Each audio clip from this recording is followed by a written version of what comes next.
Man का बड़ा ही जबरदस्त ट्रैक आप लोगों ने सुना और इस ट्रैक के लिए हमने रिक्वेस्ट की थी साथ ने और साथ इस ट्रैक को डेडिकेट करना चाहते थे हानि को। ओके जी, हानि के लिए डेडिकेशन हो गई है। एक और साहब हैं जी जिनकी बर्थडे है, लेकिन उनकी बर्थडे के लिए मुझे आतिफ असलम का तेरी यादें में ट्रैक प्ले करना चाह रहा हूँ और तेरी यादें एग्जैक्टली जिस फोल्डर में था वो उस फोल्डर में अवेलेबल नहीं है।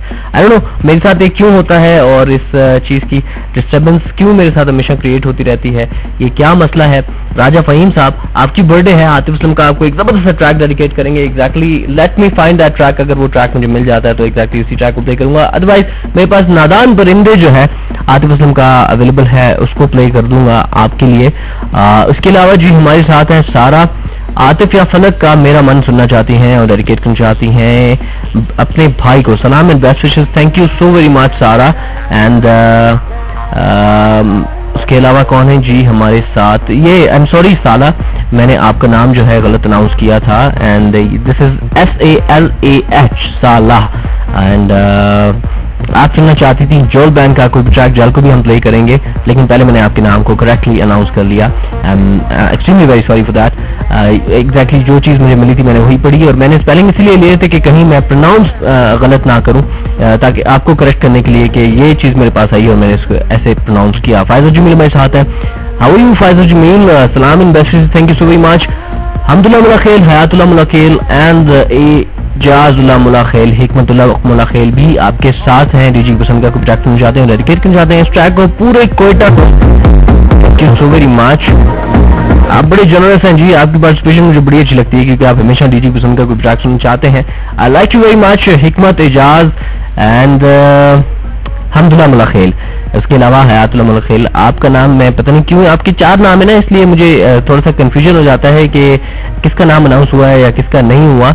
मोहम्मद रियाज साहब आपकी डेडिकेशन एग्जैक्टली ऑन एयर होगी। बच्चों के हवाले से आज मैं बात कर रहा था कि बच्चों को प्रॉपर मौका मिलना चाहिए उनकी लाइफ को एंजॉय करने के लिए। जब तक वो फ्रेश नहीं होंगे, जब तक वो अपनी माइंड सेट को डेवलप नहीं करेंगे, जब तक वो ये नहीं सोचेंगे कि उनके अंदर कौन कौन सी सलाहियतें हैं, उनको इन सलाहियतों को कैसे अपने आप को नुमाया करके पेश करना है, इन सलाहियतों के साथ प्रोमिनेंट करना है, इन सलाहियतों के साथ अपने आप को प्रूव करना है, इन सलाहियतों के साथ सिर्फ और सिर्फ आपकी फैमिली की सपोर्ट जब उनको मिलेगी, जब पेरेंट की सपोर्ट उनको मिलेगी, जब इंकरेजमेंट मोटिवेशन आपके घर से स्टार्ट होगी, तो एग्जैक्टली आप पूरी कायनात के किसी भी हिस्से में चले जाएं। अगर हम बात करते हैं नील आर्मस्ट्रॉन्ग की, तो नील आर्मस्ट्रॉन्ग जब कायनात के एक बड़े खूबसूरत हिस्से चांद पर गए थे और वापस आने के बाद उनका इंटरव्यू था, तो वो हमेशा ये बात करते थे, काफी इंटरव्यूज में उन्होंने ये बात की कि मेरे फादर जो है हमेशा मुझे चांद के बारे में बताते रहते थे, उसके कैरेक्टरिस्टिक्स के बारे में बताते रहते थे और मेरी ये बचपन से ख्वाहिश थी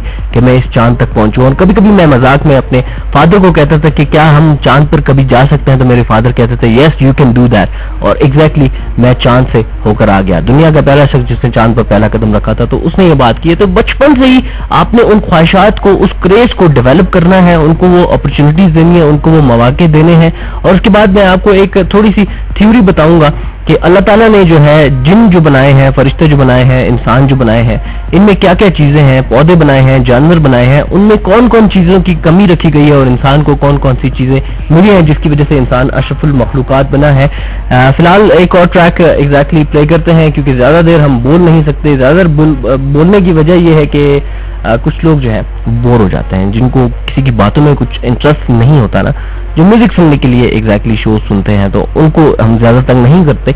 जिनकी जमातों पर मेरी आवाज जो है वो नागुज़ीर गुजरती है, उन तमाम लोगों से मैं माफी चाहता हूँ। आपको एक जबरदस्त ट्रैक सुनाऊंगा, लेकिन थोड़ी देर के लिए आपको मेरा बैकग्राउंड सुनना पड़ेगा।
ये बच्चों के हवाले से मैं बात कर रहा था, तो बच्चे हम किस लिए कहते हैं जी? बच्चे फरिश्ते होते हैं, और एक बच्चा जो है हमारे सीने में भी होता है जिसे हम दिल कहते हैं, और वो वाकई बच्चा होता है क्योंकि वो हमेशा बड़ा सॉफ्ट रहता है।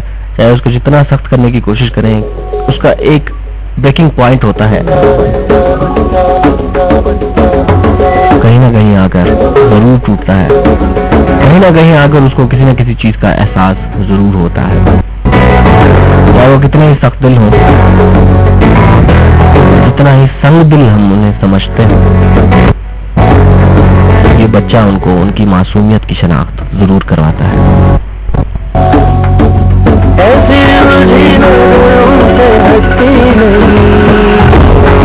Dedication for my sweet auntie, if you are listening to me.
दिल तो बच्चा है जी, दिल तो बच्चा है जी,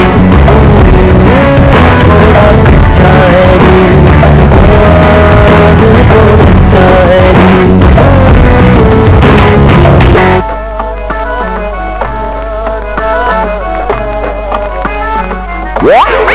Yo, what's the deal, man?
दिल तो बच्चा है जी, राहत फतेह खान की आवाज में बड़ा जबरदस्त ट्रैक आप लोगों ने सुना। और बच्चों के हवाले से हम बात करेंगे। आपने भी अगर कोई पार्टिसिपेट करना है, कुछ लिखवाना है, तो प्लीज 1110001 डायल कीजिए। आतिफ असलम का मैं पहली नजर चलाने जा रहा हूँ। आई चेंज माई माइंड, नादान परिंदे चलाना था मैंने, लेकिन नादान परिंदे के बजाय अगर एक ट्रैक आपको सुनाया जाए जो काफी अर्से से प्ले नहीं हुआ, एग्जैक्टली बहुत जबरदस्त ट्रैक है।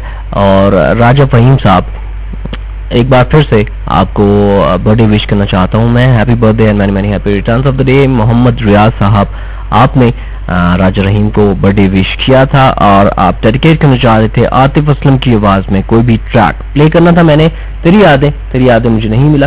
पहली नजर में मैं ये ट्रैक इसलिए चला रहा हूँ कि इंडिया के एक सिंगर हैं जी, बड़े अच्छे सिंगर हैं एग्जैक्टली, लेकिन हमेशा जो है वो पाकिस्तानी सिंगर्स को अपोज करते हैं, बल्कि वो कहते हैं ना, उन्होंने हमेशा एक तलवार उठाई होती है, और जब भी कोई पाकिस्तानी सिंगर की तारीफ करता हुआ बंदा उनको दिखाई देता है तो उनकी ज़बान काटने पर वो तुल जाते हैं।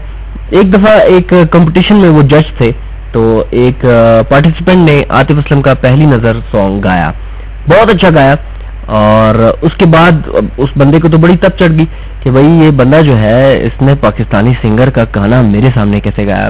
हो सकता है उस कंटेस्टेंट को जो है पता ना हो, या वो वेल इन्फॉर्म ना हो कि आया इस बंदे को पाकिस्तानियों से इतनी चिढ़ है। तो खैर गाना गाने के बाद उसने कहा कि ये कौन सा फजूल गाना तुमने, लिटरली अगर आप यूट्यूब पे जो है इस बंदे की कमेंट्स आप सुनते हैं तो आपको एग्जैक्टली बहुत ज्यादा अफसोस होगा कि कहते हैं ये बड़ा फजूल सी सिंगिंग है और अजीब व गरीब किस्म का गाना है, तुमने इस सिंगर से ज्यादा बेहतर तरीके से गाना गाया है, लेकिन आइंदा मेरे सामने कभी भी इस तरह के गाने मत गाना। और मतलब उसने अपने आप को एक्सप्रेस किया, अपनी फीलिंग्स को एक्सप्रेस किया कि उसको कितनी नफरत है पाकिस्तानी टैलेंट से। इस तरह के बहुत सारे लोग हैं जो हमारे टैलेंट को अपोज करते हैं, जो हमारे टैलेंट के खिलाफ हैं, उनको प्रमोट नहीं होने देते, बट स्टिल जो भी हमारे टैलेंटेड इंडिविजुअल्स हैं एग्जैक्टली वो इतनी बड़ी मार्केट में compete कर रहे हैं और सक्सेसफुली compete कर रहे हैं, उनका एक नाम है, वो प्रोमिनेंट है उस इंडस्ट्री में और अपने आप को लीड कर रहे हैं। आप खुद सुन के बताएं कि इस ट्रैक में कौन सी ऐसी बात है जिसके वो इतने खिलाफ थे। Actually he is jealous.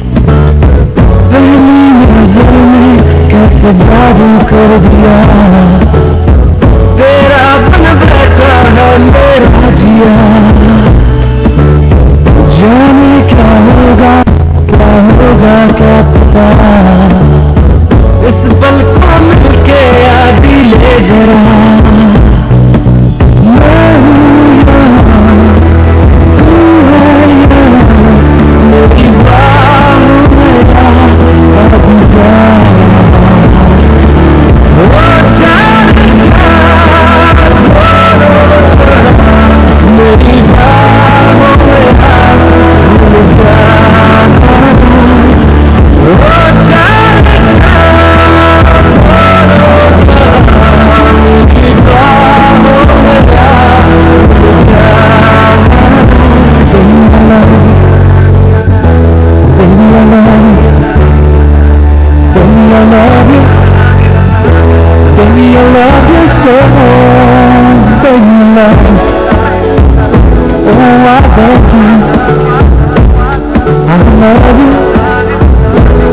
I love you so much.